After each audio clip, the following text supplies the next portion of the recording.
Hello friends, welcome back to the exam lines classes. आज की discussion में हम डिस्कस करेंगे इंडियाज़ के फेडरलिज्म के बारे में, जो कि द हिंदू के आर्टिकल पे बेस्ड है। India's federalism is in need of structural reset. ये एक कॉन्स्टिट्यूशनल इशू है जो कि डिस्कस कर रहा है कि क्या इंडिया का फेडरल स्ट्रक्चर अब रिफॉर्म करने की ज़रूरत है। चलिए स्टार्ट करते हैं।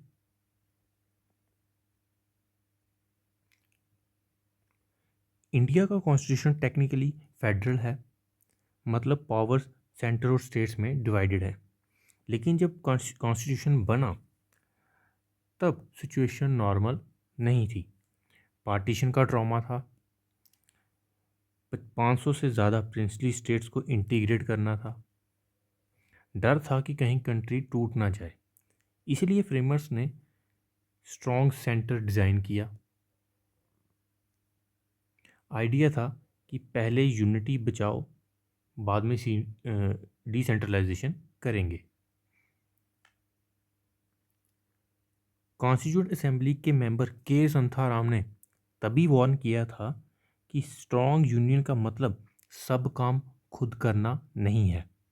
उन्होंने कहा था रियल फेडरलिज्म तब होता है जब सेंटर कॉन्शियसली कुछ पावर स्टेट्स पे छोड़ देता है। सिंपल लैंग्वेज में कहें तो हर काम दिल्ली से कंट्रोल नहीं हो सकता। For example, village sanitization best handled locally, not by Delhi. ये रिफ्लेक्ट करता है आइडिया ऑफ सब्सिडैरिटी। सब्सिडैरिटी का मतलब है decision taken at the lowest competent authority. Dangers of over centralization. सोचो अगर एक ही अथॉरिटी स्पेस मिशन भी हैंडल करे, स्कूल एजुकेशन भी हैंडल करे, ड्रेनेज सिस्टम भी हैंडल करे, एग्रीकल्चर भी हैंडल करे, तो क्या होगा? रिजल्ट होगा स्लो गवर्नेंस, लोकल प्रॉब्लम्स का रॉन्ग सोल्यूशन, अकाउंटेबिलिटी का कन्फ्यूजन। एग्जाम्पल की देखें अगर हम, तो दिल्ली को कैसे पता चलेगा कि नागालैंड की फार्मिंग पंजाब से कितनी डिफरेंट है, केरला का प्लांटेशन क्रॉप कैसे काम करता है। तो ये सब ओवर सेंट्रलाइजेशन के डेंजर्स हो सकते हैं। आर्टिकल्स में कहा गया है कि सेंट्रलाइजेशन हैबिट बन गई है, नेसेसिटी नहीं। इंडिपेंडेंस के बाद सेम नेशनल पार्टी सेंटर और स्टेट्स में पावर में थी। एक हाई कमांड कल्चर बन गया था। स्टेट जो है सिर्फ पॉलिसी फॉलोअर थे।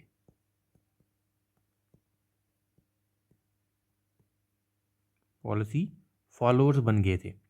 लेकिन 1989 ऑनवर्ड्स के बाद कोलिएशन एरा आया, रीजनल पार्टीज का राइज हुआ, मोर बैलेंस्ड फेडरलिज्म बना। ये प्रूफ है कि इंडिया डिसेंट्रलाइजेशन हैंडल कर सकता है। अगर पॉलिटिकल मेच्योर स्टेट जो 1950 में एग्जिस्ट कर रही थी, मतलब जो आज की पॉलिटिकल मेच्योर स्टेट है, अगर वो 1950 में एग्जिस्ट करती तो India might have adopted more decentralize federalism. Author कह रहा है कि जैसे कि एक इंसान बचपन के फियर से ही पूरी लाइफ ऑपरेट नहीं करता है, वैसे ही नेशन भी अपने फाउंडिंग फेयर्स में नहीं रह सकता।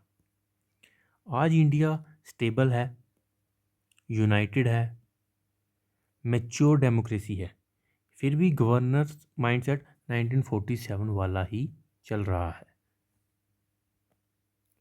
नेक्स्ट है how centralization has increase over time.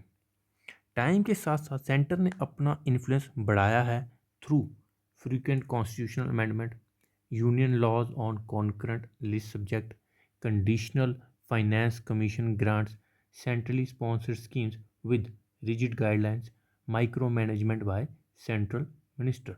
यहाँ पे एक चीज़ हम बात कर रहे हैं कॉन्करेंट लिस्ट की। कॉन्करेंट लिस्ट वो होती है subjects where both centre and states can legislate. अगर आप एग्जाम्पल की बात करें तो एजुकेशन जो है कॉन्करेंट लिस्ट का पार्ट है, but schemes like national education policy जो है implementation and designed by centrally. State must follow funding condition to receive money. अगर स्टेट्स को इसमें कुछ फंड चाहिए तो उसे कुछ कंडीशंस फुलफिल करनी पड़ती हैं। मतलब स्टेट सिर्फ इम्प्लीमेंट करते हैं, इससे फ्लेक्सिबिलिटी कम हो जाती है। सुप्रीम कोर्ट ने क्लियरली बोला है कि फेडरलिज्म कन्वीनियंस नहीं है, ये कॉन्स्टिट्यूशनल प्रिंसिपल है and federalism is a part of constitutional basic structure. मतलब it can not be altered even by the parliament. States कोई म्यूनिसिपैलिटीज़ नहीं हैं, उनके पास अपनी सोवरेनिटी है, अपनी अथॉरिटी है अपने डोमेन में, लेकिन प्रैक्टिस में क्या है, सेंट्रल कंटिन्यू कर रहा है अपना डोमिनेंस। यहाँ पे आर्टिकल ने एक व्यू रिजेक्ट किया है, that is zero sum view. ये एक मिथ है कि weak states make strong nation. मतलब अगर स्टेट्स स्ट्रॉन्ग हुए तो सेंटर वीक हो जाएगा।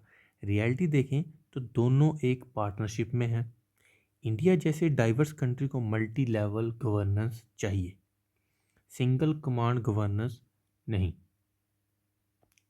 For example, labour reforms needed but it differ between different state. In Gujarat में लेबर रिफॉर्म्स अलग तरह के होने चाहिए, एग्रेरियन बिहार में अलग उसकी रिक्वायरमेंट है, और सर्विस ड्रिवन कर्नाटका में लेबर रिफॉर्म्स अलग तरह की रिक्वायरमेंट डिमांड करते हैं। इसलिए अगर सेंटर ही कंट्रोल करेगी तो वो एक लोकल लेवल पे रिक्वायरमेंट को फुलफिल नहीं कर पाएगी। आगे आर्टिकल में कहा गया है कि इनोवेशन स्टेट से आता है, सेंटर से नहीं। इंडिया की बेस्ट पॉलिसीज पहले स्टेट्स में एक्सपेरिमेंट हुई थी, जैसे कि तमिलनाडु का मिड डे मील स्कीम जो बाद में national mid day meal scheme में आया, केरला का पब्लिक हेल्थ मॉडल जो कि जिससे हमारा नेशनल हेल्थ मिशन इन्फ्लुएंस्ड हुआ है, महाराष्ट्र का एम्प्लॉयमेंट गारंटी जिससे मनरेगा इंस्पायर्ड है। This is called competitive federalism through experimentation. ये होता है federalism as a laboratory of innovation. Centralization weaken capacity instead of building it. मतलब कैपेसिटी जो है रिस्पॉन्सिबिलिटी से आती है, कंट्रोल से नहीं। सेंट्रलिस्ट बोलते हैं कि स्टेट्स कैपेबल नहीं है। आर्टिकल में कहा गया है कैपेबिलिटी तभी आएगी जब रिस्पॉन्सिबिलिटी मिलेगी। अगर सेंटर सब कुछ करेगा तो स्टेट्स कब सीखेंगे। मतलब यहाँ पे एक एग्जांपल दिया गया है कि ओवर प्रोटेक्टिव पेरेंटिंग जो है एक डिपेंडेंट चिल्ड्रन ही बना सकती हैं, वो कभी भी अपने डिसीजन खुद नहीं ले पाएंगे। Outcomes of over centralization are poor. Over centralization ने अच्छा डिलीवर नहीं किया है। अगर सेंट्रलाइजेशन सक्सेसफुल होता तो India already universal services achieve कर लेता, हाई क्वालिटी गवर्नेंस डिलीवर करता। बट रियलिटी क्या है, पॉलिसी ओवरलोडेड है, कंफ्यूज्ड अकाउंटेबिलिटी है, अंडर फंडेड मैंडेट्स हैं, वीक स्टेट इंस्टीट्यूशन है। सदर्न लीडर्स ने पहले ही वार्निंग दी थी, जैसे कि सीएन अन्नादुराई ने कहा था, सेंटर डिफेंस और सोवरेनिटी तक स्ट्रांग हो लेकिन हेल्थ और एजुकेशन स्टेट्स पर छोड़ दो। एम करुणानिधि ने एक स्लोगन दिया था, autonomy for states and federalism at the centre. They pushed one of the India's earliest federal reform studies. Rajamannar committee इन्होंने बनाई। लेटर सरकारिया कमीशन और पंछी कमीशन बनाया गया। सरकारिया कमीशन बना था 1983 में अंडर जस्टिस